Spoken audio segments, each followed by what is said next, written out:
What would you do if your complaint was exposed as a lie in front of everyone?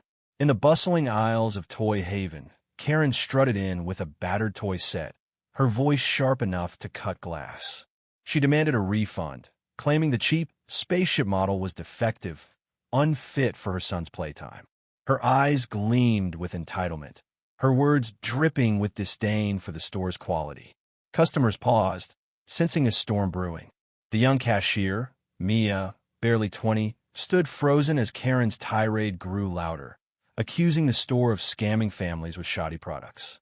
The manager, Mr. Thompson, a wiry man with a no-nonsense stare, stepped in, his calm demeanor a stark contrast to Karen's escalating fury. Karen's story was airtighter, so she thought. She claimed her son, Timmy, couldn't assemble the spaceship because parts were missing and the plastic was flimsy. She waved the box, its corners crushed, and pointed to scratches on the toy's sleek surface. "This is unacceptable," she bellowed, drawing a crowd. "I want my money back, and I want it now." Mia, flustered, tried to process the return, but Mr. Thompson raised a hand. He'd seen this before too many times. He asked Karen to repeat her story, his tone polite but probing. She doubled down, insisting the toy was faulty from the start, her voice rising to a pitch that made nearby kids flinch. But Mr. Thompson wasn't buying it. He knelt by the counter, examining the toy set with a jeweler's precision. The scratches were uneven, not factory flaws, but deliberate gouges. The box's damage suggested force, not shipping mishaps. He glanced at Karen, who was now tapping her foot impatiently, and asked, "Ma'am, when did you purchase this?" Karen hesitated, then snapped, "Last week. Check your records." Mr. Thompson nodded, pulling up the store's database. The truth began to unravel. The spaceship set, purchased 3 months ago, had been out of its return window. More damning, the receipt Karen provided was for a different Itema puzzle set, not a spaceship. The crowd murmured, sensing her story crumbling. Enter Sarah, a part-time employee who'd been quietly restocking shelves. She wasn't supposed to be involved, but she'd overheard everything. Sarah, a single mom who'd worked at Toy Haven for years, had a knack for noticing details others missed. She stepped forward holding a small security camera hard drive. "I checked the footage from last week," she said, her voice steady but firm. "You were here, ma'am, but not buying a spaceship. You were arguing about a return then, too." Karen's face flushed, but she scoffed. "That's ridiculous. You're making this up." Sarah didn't flinch. She plugged the drive into a monitor behind the counter, and the grainy footage played for all to see. The video showed Karen in the same aisle, weeks earlier, handling the spaceship set. She wasn't inspecting, it was slamming it against a shelf, testing its durability with a scowl. The crowd gasped as the footage revealed her prying open the box, bending parts, and scratching the surface with her keys. She'd staged the damage, banking on the store's leniency to secure a refund for a toy her son had likely outgrown. Karen's confidence faltered, her eyes darting to the exit.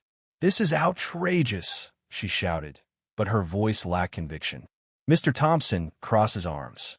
"Ma'am, the damage is clearly your doing. We won't be issuing a refund." The confrontation reached its peak as Karen's facade collapsed.